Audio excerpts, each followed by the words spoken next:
Thank you, thank you, thank you.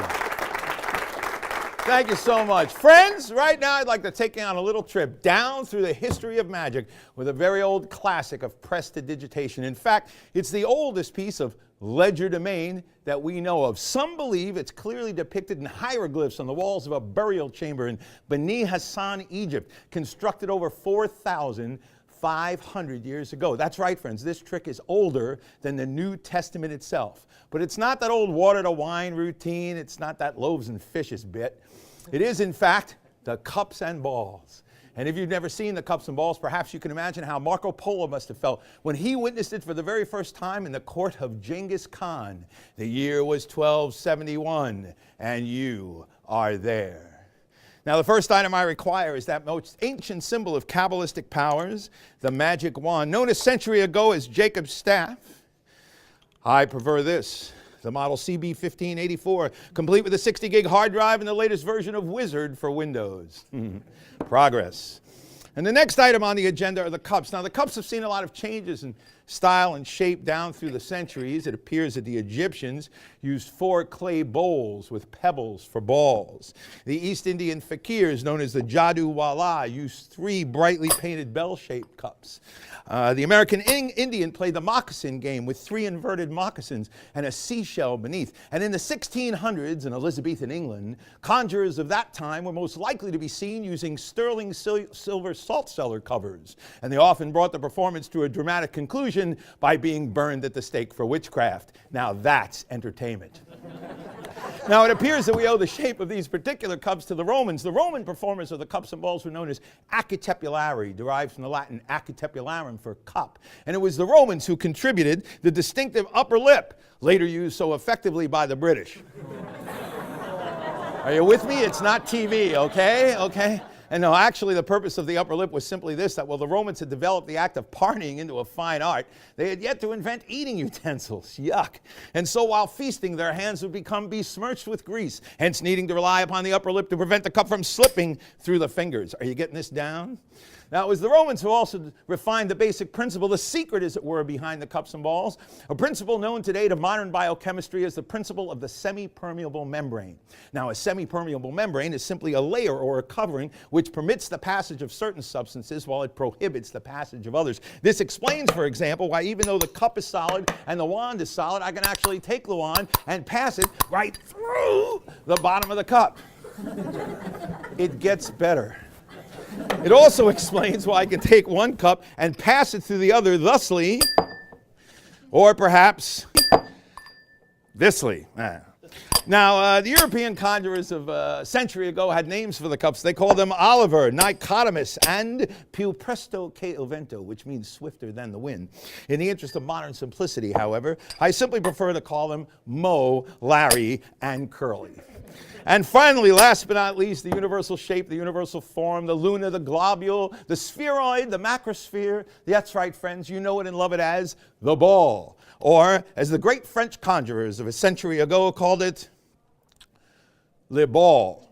Now, I'm sure you can imagine how by relying on the principle of the semi-permeable membrane, I could actually take a solid ball and cause it to pass right through the bottom of a solid cup. Truly an impossible penetration, albeit not in the biblical sense of a solid through a solid. And if I could really do such a thing, it might look something like this.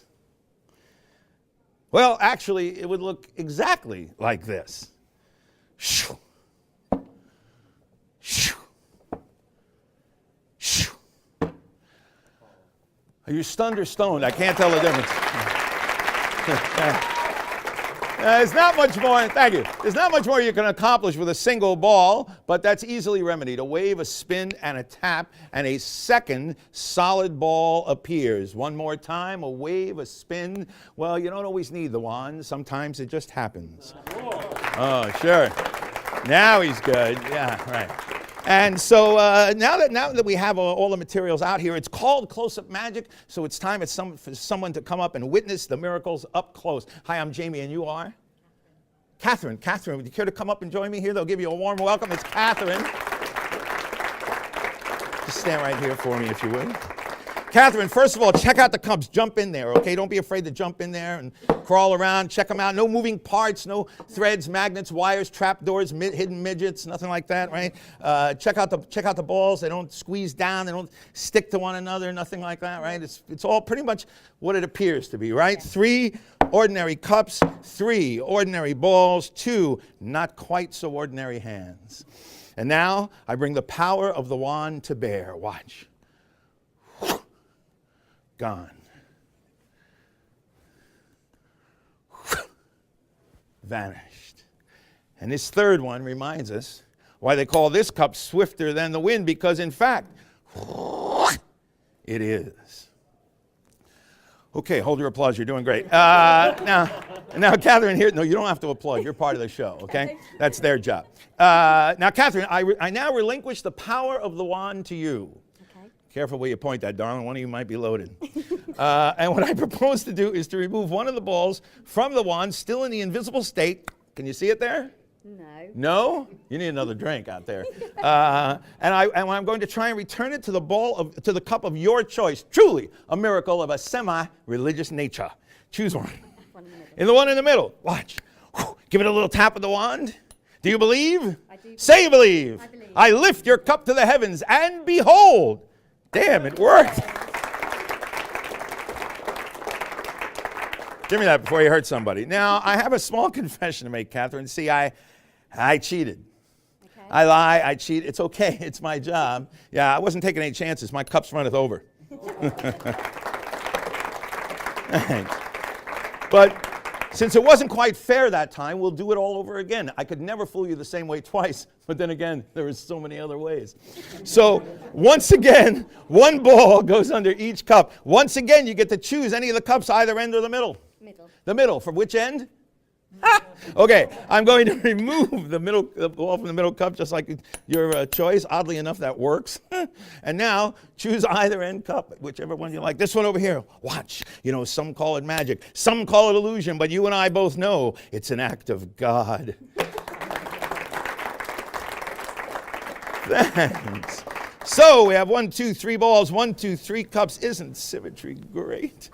And what I propose to do, I think we'll do it one more time, exactly as before, only different.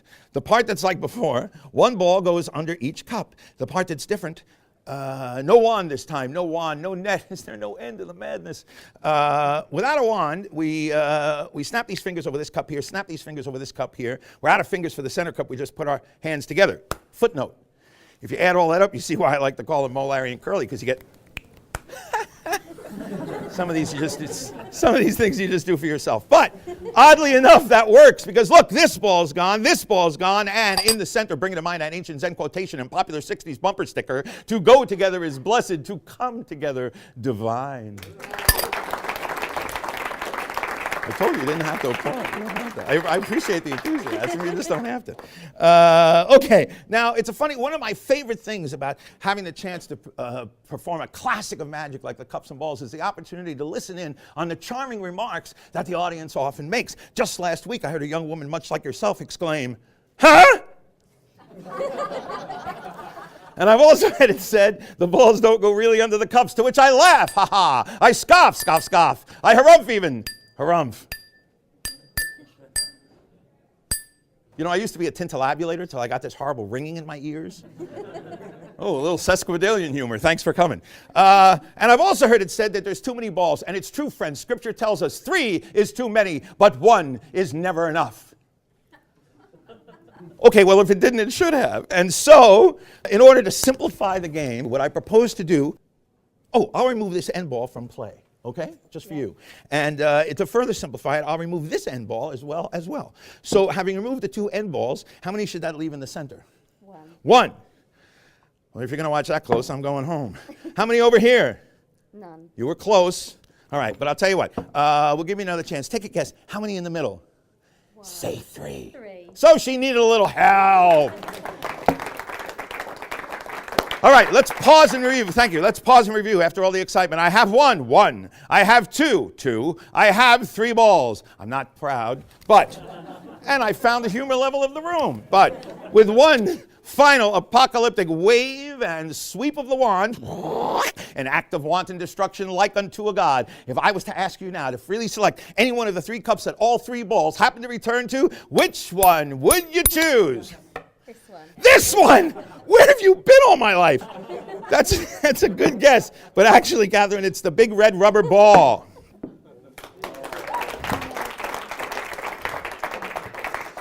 But Catherine, as we barrel towards the finish line, come and join me back here, okay? And do me a favor. With your right hand, reach out and hold this cup down. With your left hand, hold this cup down. I'll handle this cup here. And for one final time, as we reach towards the finale, the finish line, we return to Scripture one more time for inspiration, where it tells us, be fruitful and multiply. And so I was, and I did. Ready? Lift them. Hey! Thank you, darling. You were great. Give her some.